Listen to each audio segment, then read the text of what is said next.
Hello everyone, I hope you all are doing good and great. So in this video we will be covering the chapter named verbs expressing the future. In previous video we have covered past also, means bhutkal. We have covered present also, which is vartaman kal. So we have covered various types of tenses. Now we will be starting with future tense. Okay, so what is future? Future is something जो चीज़ ना हुई है ना वो हो रही है, वो आगे होगी, that is we call as future. ठीक है, मैंने यहाँ पे इसकी कोई डेफिनेशन वगैरह नहीं दी है कि फ्यूचर को एक्चुअली में मतलब अगर डिफ़ाइन करना हो तो how we will define.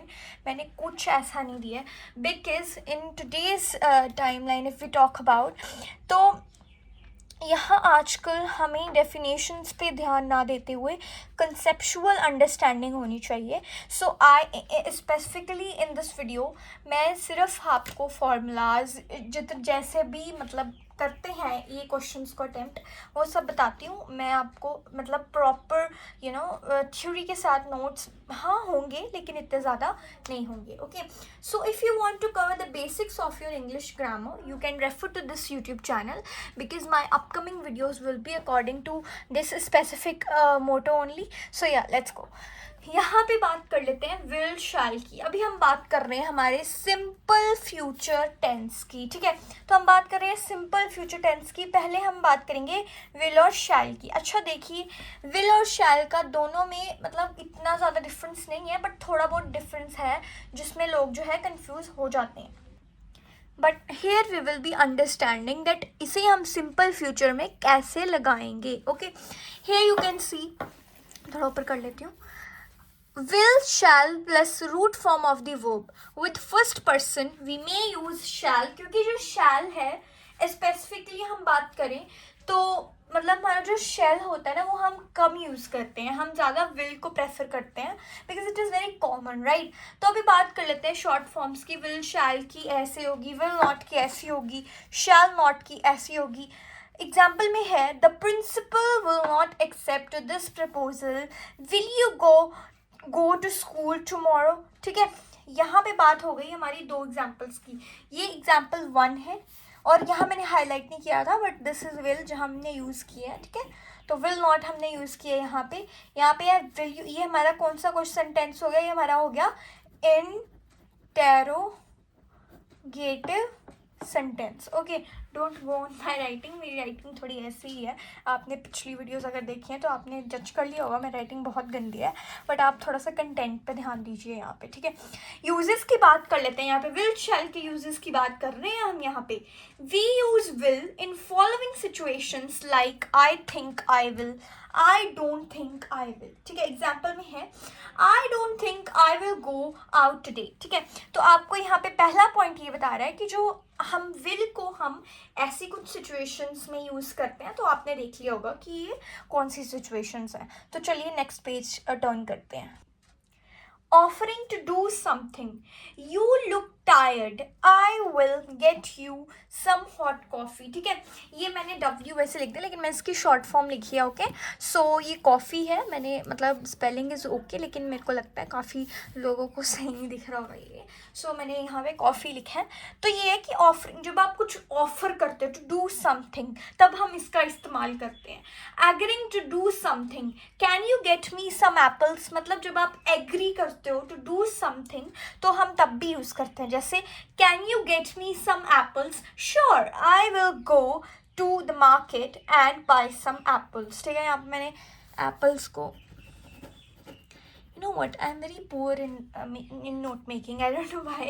Okay, so बात कर लेते हैं promising to do something.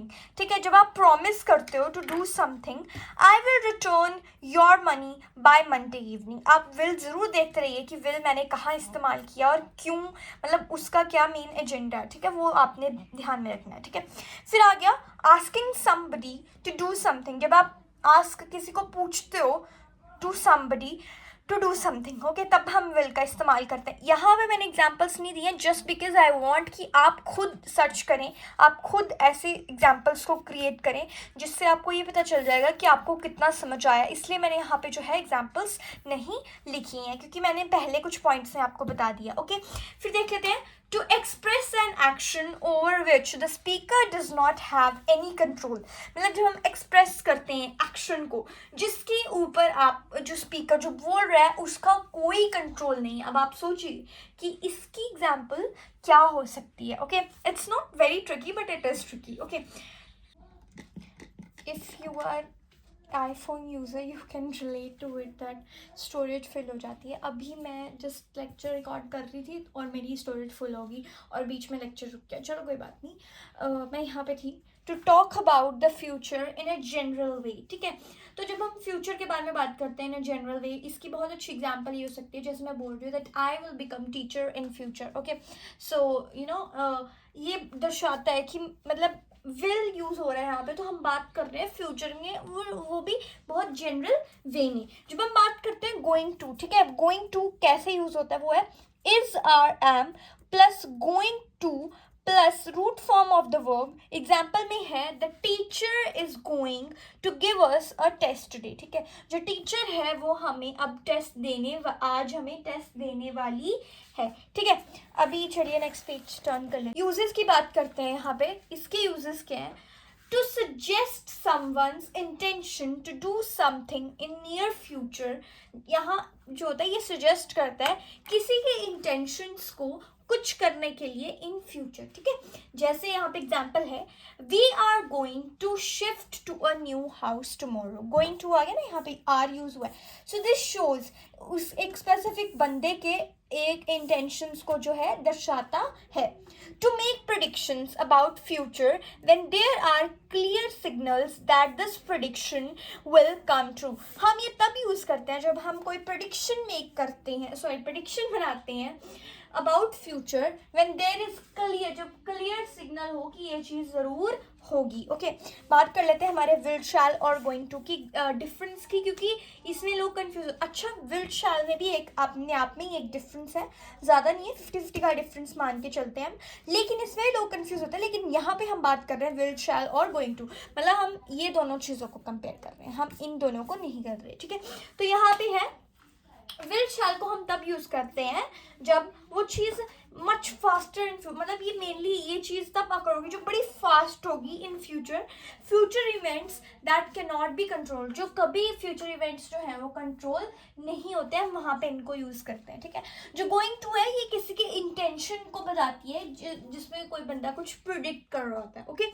बात कर लेते हैं यहाँ पे फ्यूचर कंटिन्यूअस टेंस की. इसकी फॉर्म में बात करते हैं विल शैल में will be plus shall be plus ing की फॉर्म ऑफ वर्ब. ठीक है, एग्जाम्पल में है we will be waiting for you. ठीक है, हम आपके लिए वेट करेंगे. यूजेस की बात करते हैं. To express an action that will be in progress at a given moment in the future or to express an action that is fairly certain to happen in the future. ठीक है, ये वो चीज़ express करता है, ये वो actions को express करता है जो कि विल बी इन प्रोग्रेस, वो प्रोग्रेस में होंगे एट अ गिवन मोमेंट, उस मोमेंट पे इन फ्यूचर. ठीक है, फ्यूचर में.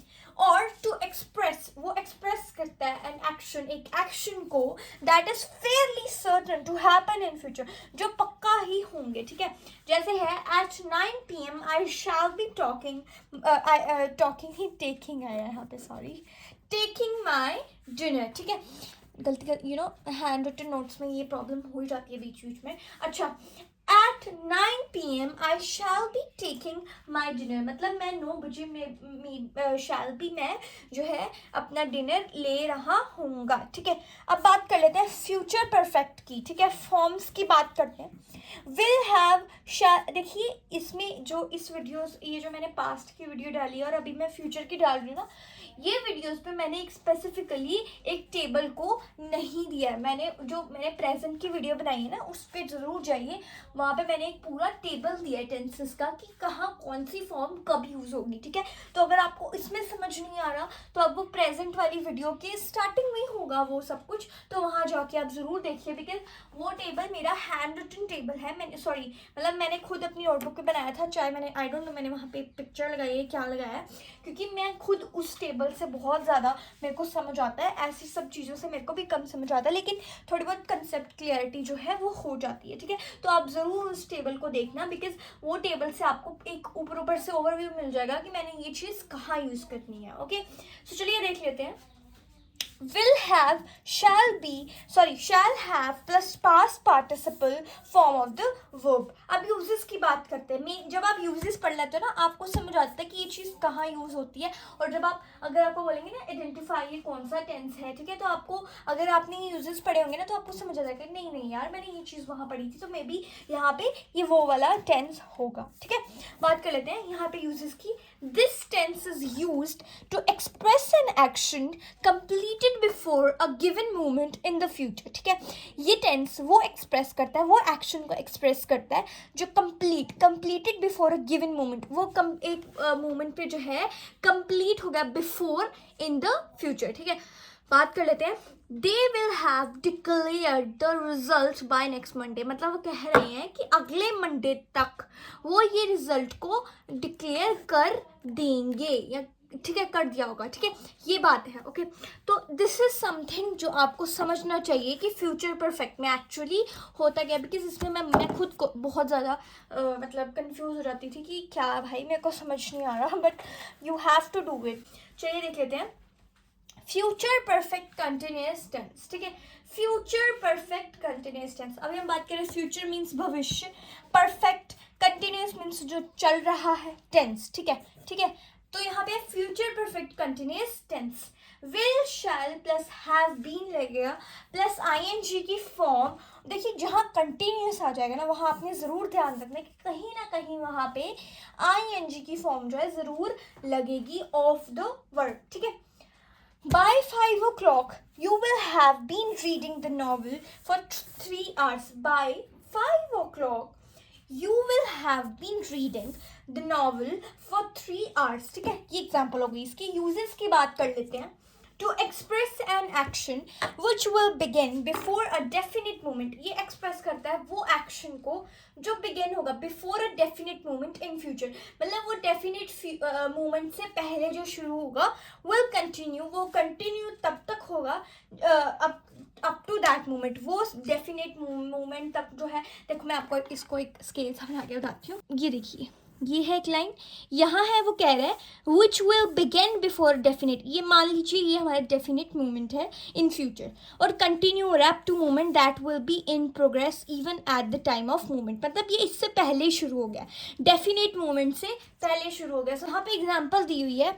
By 5 PM I shall have been riding a bicycle for 2 hours. वही बात हो गई कि 5 बजे तक I shall be, मैं shall have been riding मतलब मैं अपना साइकिल चला रहा हूँगा 2 hours तक. ठीक है, मतलब 5 बजे से 2 घंटे पहले की बात कर रहा है वो कि मैं साइकिल चला रहा हूँगा उस टाइम पे. ठीक है, so this is about this chapter. ये फ्यूचर यहाँ फ्यूचर टेंस जो है यहीं पे कंप्लीट होता है. आगे की वीडियो में हम बात करेंगे मॉडल्स वगैरह की. ठीक है, तो आप प्लीज़ जुड़े रहें ये सीरीज़ के साथ, बिकॉज मैंने आगे आपको बहुत कुछ मतलब पढ़ाना है. अगर देखिए अगर मैंने यहाँ पे मॉडल्स नहीं पढ़ाया आपको तो मैं आपको पहले प्रेपोजिशन कंजंक्शंस वो पढ़ा दूँगी. बिकॉज एक्चुअली क्या होता है कि वो चीज़ें ज़्यादा मतलब टेंसेस भी आते हैं लेकिन वो चीज़ बेसिक सी है, और अगर आपको वो आ गई तो मतलब आपकी आधी ग्रामर सॉर्ट आउट हो जाती है. ठीक है, तो आई विल सी कि मेरे को पहले क्या शुरू करवाना चाहिए. सो बाकी आपको जुड़े रहना है इस सीरीज़ के साथ. बहुत इंटरेस्टिंग चैप्टर्स आ रहे हैं आगे, मतलब अभी तो शुरुआत ही हुई थी. सो फंबल कर रही हूँ मैं. सो चलिए ठीक है, this was about the video. Thank you for watching and stay tuned with me till then. Take care and bye bye.